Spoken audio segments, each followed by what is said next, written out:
A pesar de que la Alemania nazi controlaba ahora la mayor parte de la Europa occidental, el primer ministro británico, Winston Churchill, no tenía la intención de ponérselo fácil a Hitler. We shall not flinch from the supreme trial. All will come right out of the depths. Antes de que Francia se rindiese, Churchill ya buscaba nuevas formas de contraatacar y mantener viva la resistencia en los países que habían sido invadidos.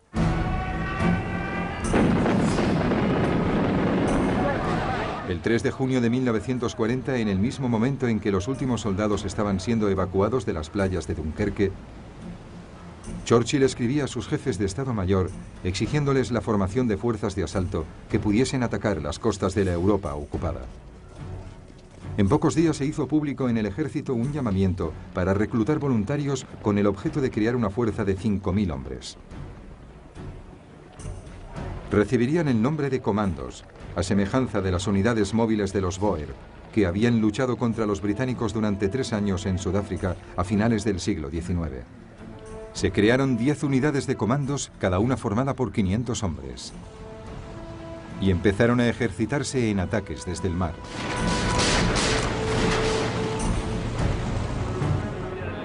Se ordenó que una unidad se especializara en el lanzamiento en paracaídas y en la utilización de planeadores de asalto. Enseguida este grupo constituiría la base de un regimiento de paracaidistas independiente. El almirante Sir Roger Keyes fue nombrado jefe de operaciones combinadas.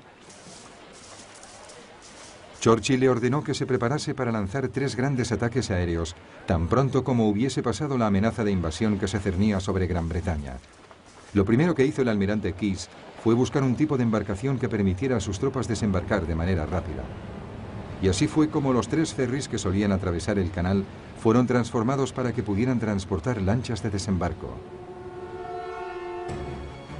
El 4 de marzo de 1941, 2 unidades de comandos y un pelotón de demolición fueron desembarcados en las Islas Lofoten, al norte de Noruega. Su principal objetivo era destruir las factorías que transformaban el aceite de pescado en glicerina para explosivos. Los comandos consiguieron sorprender al enemigo y desembarcaron sin tener que hacer ni un solo disparo. Una barca pesquera alemana armada fue capturada en el puerto y rápidamente las factorías y los tanques de aceite de pescado fueron destruidos.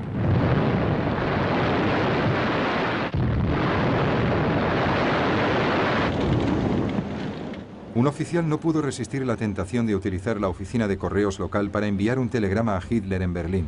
Decía así: en su último discurso usted afirmaba que fuese cual fuese el lugar del continente europeo en el que las tropas británicas desembarcaran, los soldados alemanes les estarían esperando. Pues bien, dígame, ¿dónde están? A continuación, en una incursión terrestre, los comandos detuvieron a 60 colaboradores noruegos identificados por los habitantes locales.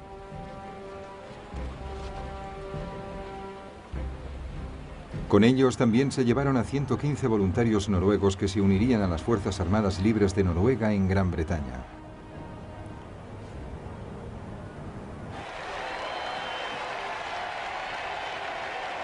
El asalto a las Islas Lofoten significó un éxito rotundo en el ámbito de las relaciones públicas aliadas y un gran espaldarazo a la moral británica. Lo que no pudo hacerse público fue el hallazgo de una serie de rotores de una máquina Enigma. Aunque la máquina había sido lanzada al mar desde una barca pesquera armada, su tripulación olvidó deshacerse de los repuestos. Estas piezas iban a ser de vital importancia para los criptógrafos de Bletchley Park en su trabajo para descifrar los códigos navales alemanes.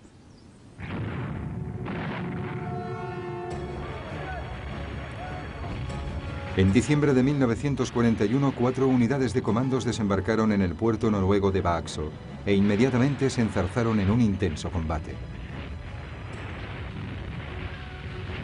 La maniobra de aproximación a Vaxo estaba defendida por los alemanes desde la pequeña isla de Maaløy, donde habían situado su artillería. Los comandos ocuparon Maaløy de manera rápida. Sin embargo, la lucha en la otra orilla, en Vaxo, fue dura y encarnizada.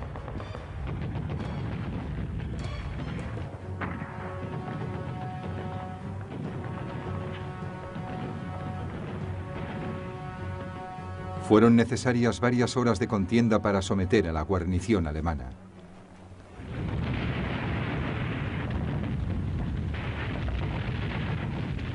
Los comandos volaron diversas fábricas y hundieron 8 barcos antes de retirarse.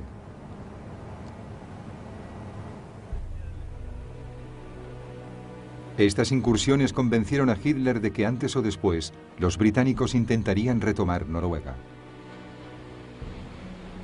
Durante los 4 años siguientes que duró la guerra, mantuvo allí a 250.000 soldados, hombres que en otros frentes habrían resultado tan vitales como necesarios. Sin embargo, por muy efectivos que fuesen, los asaltos de los comandos no fueron suficientes para Churchill, que necesitaba otras formas de frenar a los nazis. Para ello organizó y puso en marcha los movimientos de resistencia en los países ocupados. En julio de 1940 se creó el Ejecutivo de Operaciones Especiales con el objetivo de incendiar Europa, tal y como había afirmado Churchill.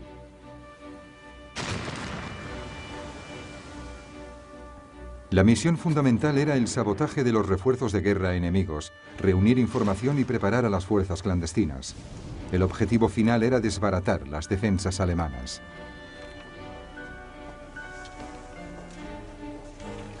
La mayor parte de las actividades de este grupo de operaciones especiales se concentraba en Francia. Rápidamente se reclutaron agentes en Gran Bretaña para que establecieran y coordinaran las redes de resistencia francesas. También se entrenó a operadores de radio y a correos para poder contar con su ayuda.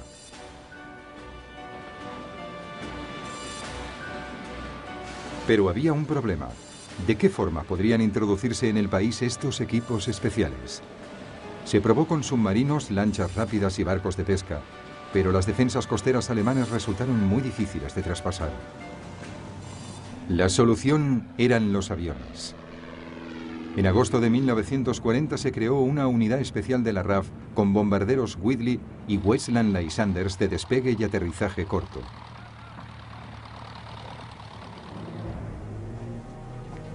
Los agentes y el material serían lanzados en paracaídas desde los bombarderos o llevados y recogidos rápidamente por los Lysanders.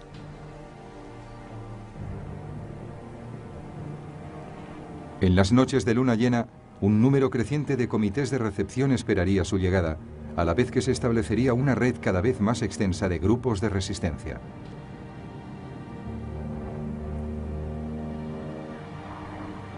Estos grupos iban a ser perseguidos por un sistema cada vez más sofisticado de contraespionaje alemán.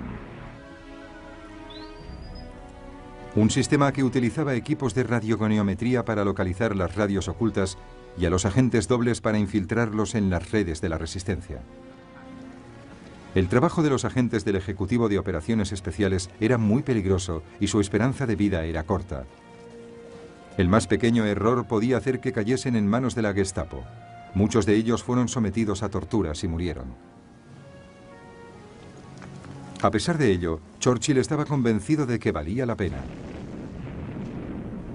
Mantener viva la resistencia en los países ocupados era vital para millones de personas que confiaban en que la liberación llegaría algún día.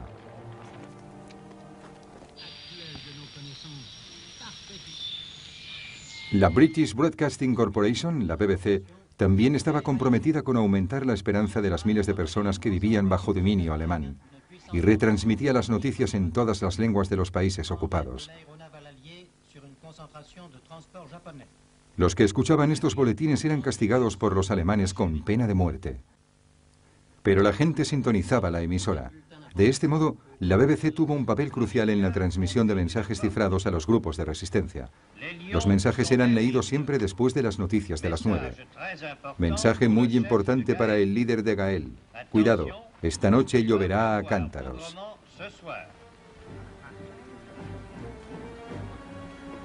Para muchos pueblos de la Europa ocupada, la perspectiva de la liberación quizás fuera solo un sueño lejano.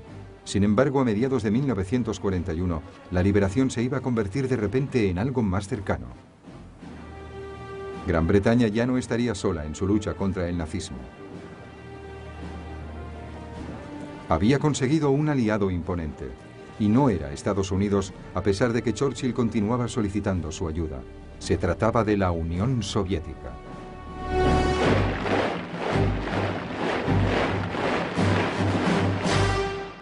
Wir können glücklich sein zu wissen, dass diese Zukunft recht Los uns gehört. Adolf Hitler había considerado siempre que la Unión Soviética sería el enemigo último de su régimen. Der sich als Träger seines besten Blutes fühlen und dieses wissend zur Führung der Nation. Odiaba el comunismo y consideraba que los grandes espacios abiertos y los abundantes recursos naturales controlados por la Unión Soviética serían el premio que finalmente permitiría al pueblo alemán ser la raza dominante.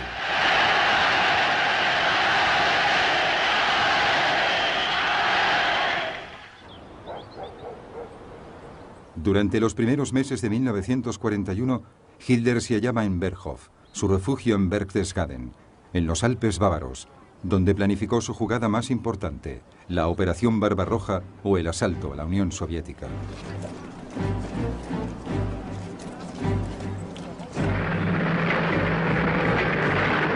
Sus ejércitos fueron desplegados en el este y se reforzaron sus equipamientos para lo que constituiría su mayor desafío. En teoría, la Unión Soviética aún era la aliada de Hitler, y Stalin deseaba que lo siguiese siendo, ya que sabía que su propio ejército estaba muy mal preparado para la guerra. El poderoso Ejército Rojo, otrora el más grande y mejor equipado técnicamente del mundo, había sido devastado por las purgas de Stalin a finales de los años 30.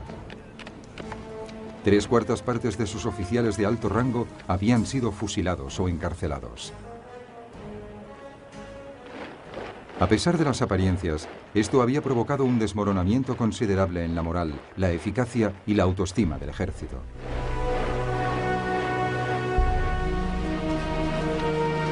Mientras los soldados alemanes llegaban en masa a Polonia, preparados para lo que podía ser un ataque inminente a Rusia, Stalin, desesperado por mantener la paz, dio órdenes de no hacer nada que pudiese desagradar a Hitler. Pero Hitler tenía otro que hacer antes de avanzar hacia Rusia. Necesitaba asegurar su flanco meridional. Rumanía, Bulgaria y Hungría aún eran firmes aliados.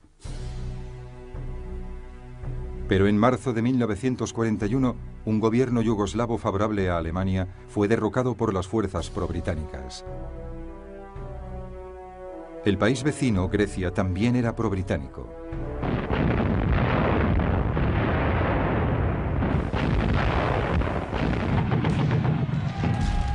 Para neutralizar la amenaza, el 6 de abril de 1941, el ejército alemán invadió los Balcanes. 33 divisiones alemanas penetraron en Yugoslavia y rápidamente destruyeron sus defensas. La capital, Belgrado, se rindió el 12 de abril.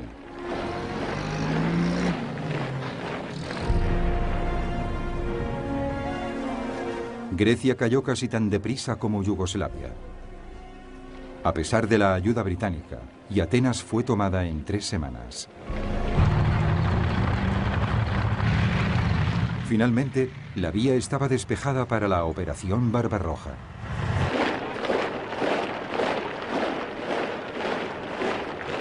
Más de 4 millones de hombres fueron desplegados, formando 138 divisiones. Contaban con la ayuda de más de 3.000 aviones de la Luftwaffe.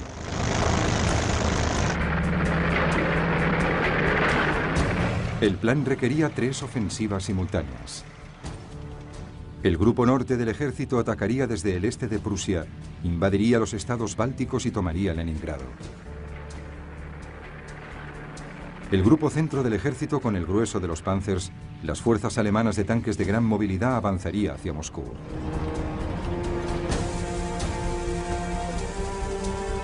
Y el grupo sur del ejército ocuparía Ucrania con su riqueza industrial y agrícola. Cuando Hitler explicó su plan, sus generales se mantuvieron en silencio. Les preocupaba que fuese demasiado ambicioso y que fragmentase sus fuerzas. Pero nadie se atrevió a expresar sus dudas. Alineado frente a ellos estaba el Ejército Rojo, que era mucho mayor y tenía unas 170 divisiones a una distancia operativa del frente occidental.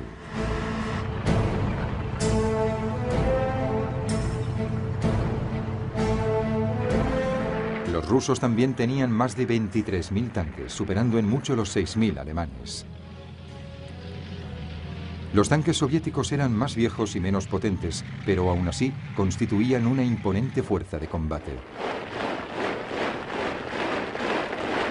Lo que al Ejército Rojo le faltaba en tecnología y moral, lo compensaba con su gran superioridad numérica. La Operación Barbarroja constituiría un gran desafío.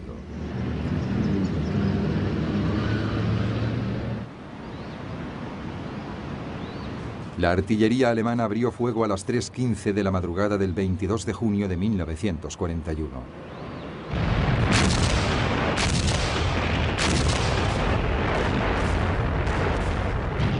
La Luftwaffe tomó parte en ella al amanecer, teniendo como objetivo los campos de aviación soviéticos.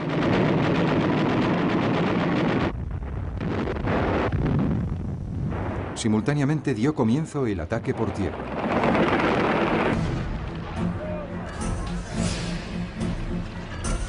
Los alemanes cruzaron el río Bak en la frontera entre Polonia y la Unión Soviética.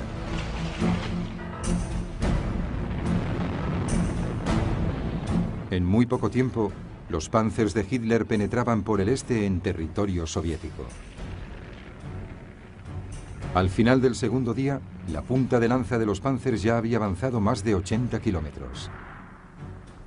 Mal coordinados, los contraataques del Ejército Rojo fueron rápidamente rechazados.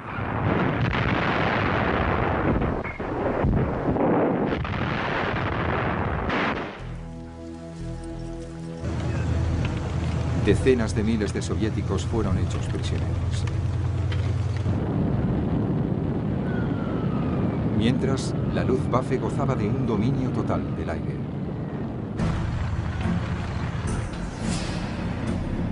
El embate alemán paralizó el sistema de mando y control del Ejército Rojo.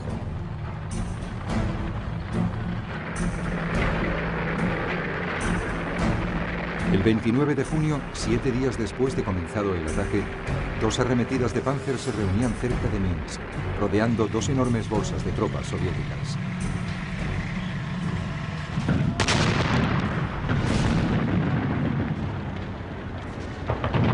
Tras los Panzers llegó la infantería y más de 300.000 soldados fueron hechos prisioneros.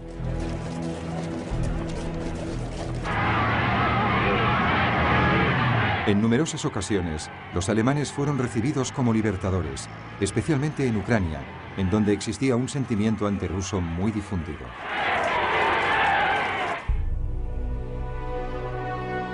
En Moscú, Stalin pareció sufrir una crisis nerviosa al oír las noticias de la traición de Hitler. Guardó silencio durante más de una semana.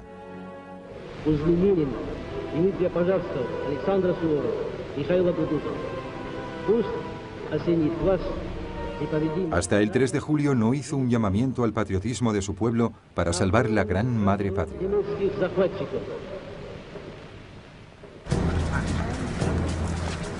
En Gran Bretaña, el primer ministro Winston Churchill recibió las noticias de la Operación Barbarroja con sentimientos controvertidos. Significaba que el país ya no estaba solo. Y proclamó inmediatamente que cualquier enemigo de la Alemania nazi era un amigo de Gran Bretaña, a pesar de las diferencias políticas en el pasado. Churchill envió una delegación a Moscú para que firmase un tratado de asistencia mutua con el ministro soviético de Asuntos Extranjeros, Vyacheslav Molotov. Pero aparte de enviar ayuda por mar, en aquel momento preciso Gran Bretaña no podía hacer mucha cosa más para ayudar a la Unión Soviética.